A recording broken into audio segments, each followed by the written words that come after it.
How important is lighting when it comes to filmmaking? Let me show you.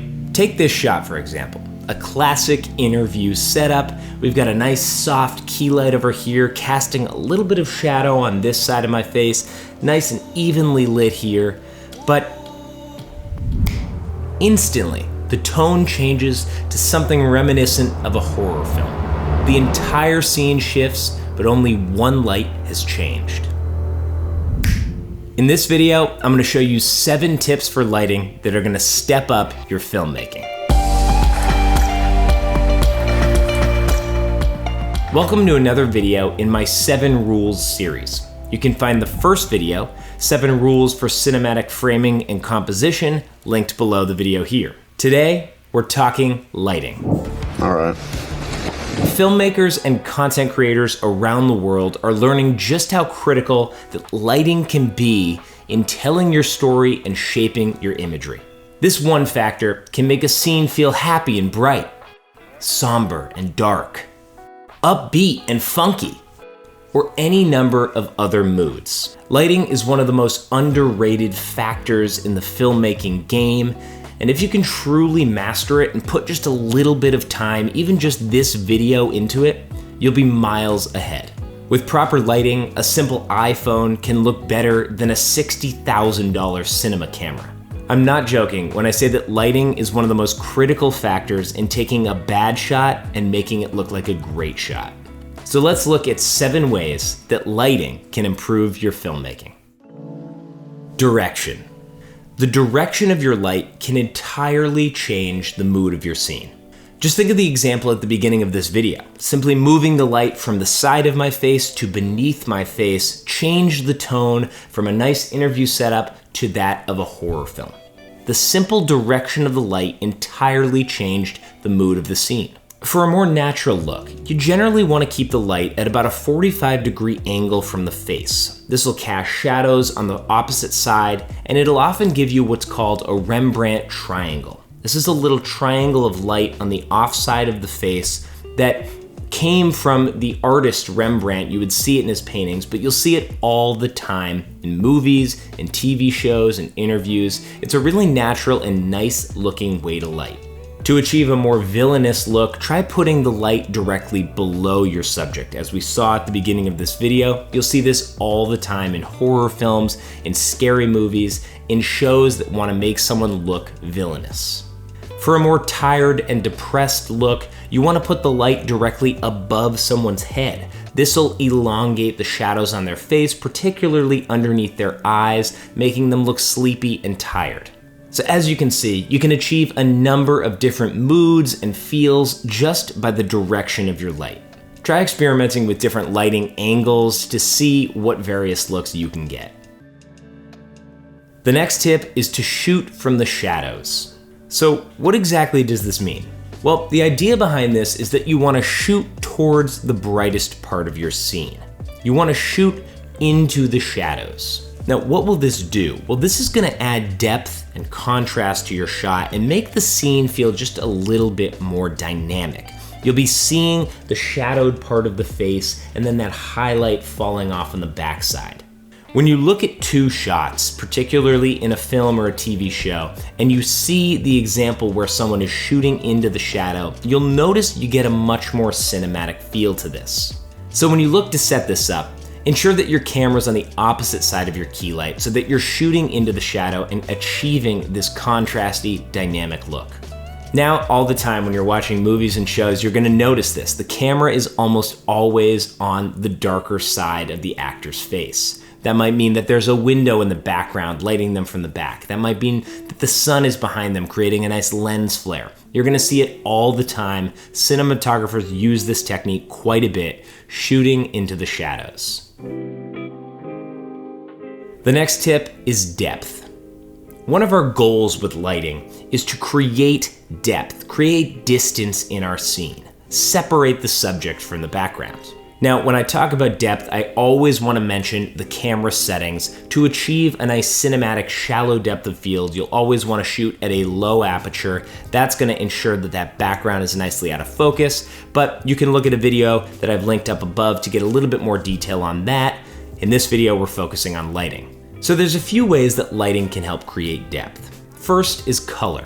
Using lighting color, you can help separate your subject from the background. So here, my key light is more of a bluish color, whereas the backlight is more of that dark, orangey, reddish color, and that's creating separation so that I don't blend in with my back wall. So often what you'll want to do is use color and use complementary colors to create that distinction.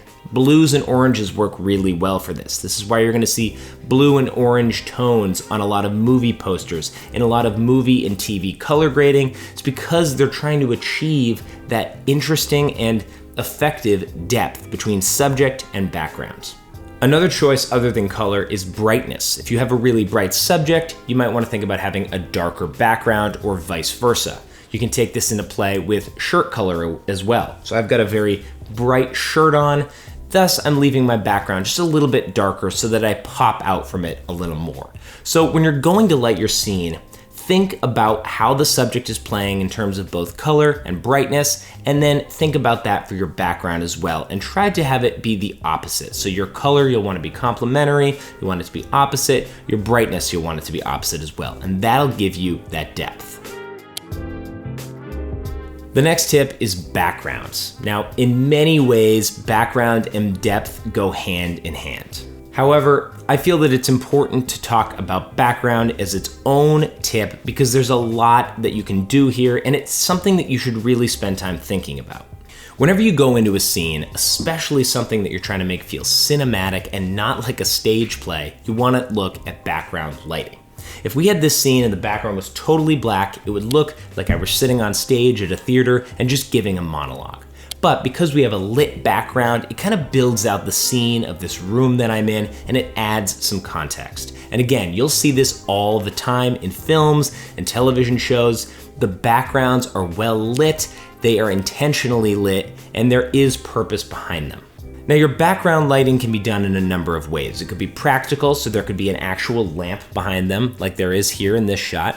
Or it could be ambient, and there could just be some general lighting that's bouncing off of your ceiling, bouncing off of a wall, coming from a window, something more general in the background. Regardless of how you do it, you should always think about how the background of your scene is lit. It's something that a lot of people forego, they don't think about until the end, but it makes a huge difference. And again, you'll see in a number of different film examples how the background is lit and how it makes a huge difference in the play of the scene. The next tip is intention.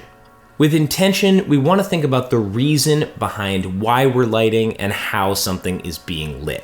What is the intention behind your lighting in the scene? So what exactly do I mean by all this? Well, the audience should understand how a scene is lit. It should feel natural. Now, what do I mean again by this? Well, just show the audience where your light's coming from. It doesn't necessarily have to be the exact way the light is showing on screen, but you want to show where the light's coming from. So for example, if you have a scene where a subject is lit pretty aggressively by light at their face, at the front of their face, you might, in a next cut, want to show a wide shot that establishes, oh, there's a big window right here that is casting that light on me.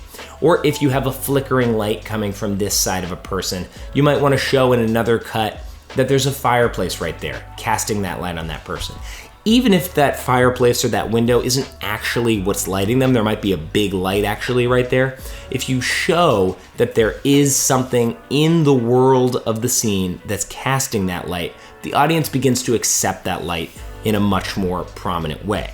There's a number of films out there that don't do this very well, and the lighting becomes very confusing, and you're unsure where it's coming from.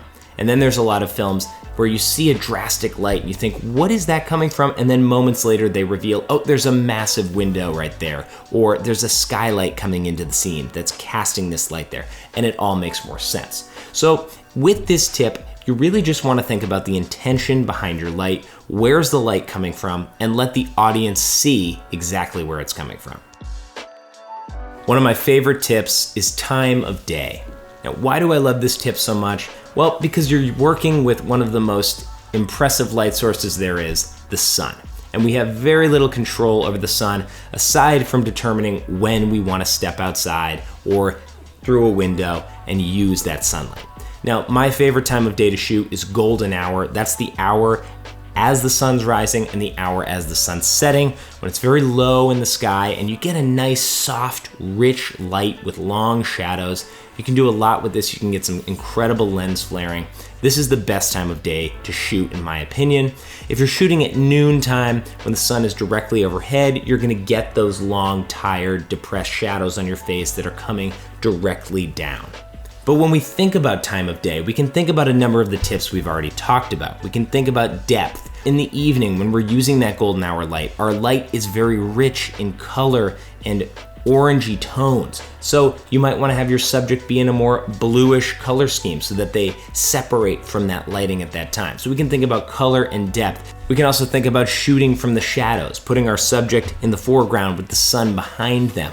That's gonna give us those sun flares, those lens flares. It's also gonna give us silhouetting. There's a lot of artistic uses that we can take into play when we're thinking about time of day and where the sun is in the sky. And you'll see this all the time in films and movies, particularly shooting at golden hour and taking advantage of that light being low in the sky. The final tip is eye light. Now this is a small one, but it can make a load of a difference when it comes to bringing life to your characters and to your story. You want to give life to your characters by getting a glint of light in their eyes. Now you'll see this in animation like Toy Story, or you'll see it in a lot of films. When they don't have that glint of light in their eyes, the characters feel almost lifeless. They feel dead, they feel scary. But when they get that glint of light, there's a glimmer of hope and there's a glimmer of life in their eyes. So you can do this by lighting. If you have a large light source pointing directly into the subject's eyes, you can get that shimmer, that reflection, that light coming off the eyes and giving that hope back to the camera. Again, you're gonna see this all the time in films. You'll notice that glimmer and you'll feel more connected to the character. So these 7 rules will help develop your lighting skills and in turn make you a better filmmaker. Let's take a quick look at how we can apply each of these skills to one scene. First, we add direction. I'll set my light at a 45-degree angle to create a natural lighting set. Next, let's shoot into the shadows. I'll put my camera on one side and the key light on the other. Third, we'll combine depth and background. I'll open my exposure for a more shallow depth of field on my camera, and then I'll light my background with a warm light to separate from the shirt my subject is wearing. Next, we create intention. There's heavy light hitting my subject, so I want to add some reasoning behind that. And we'll add a lamp near my subject's key light side so that the audience gets a sense of where this light may be coming from. For time of day, we're shooting currently in the evening so that light isn't pouring in from outside too aggressively and that the scene within the room has a nice darker tone. And finally, eye light. I'm ensuring that I have enough light hitting my subject's eye to give a glint of light back and ensuring that the character conveys emotion and life. And that's it. So I hope that these 7 rules of lighting are helpful for you and help you develop as a filmmaker. If you enjoyed the video, go ahead and leave a like, leave a comment down below if you have any questions, and subscribe to the channel for a lot more videos like this that are coming.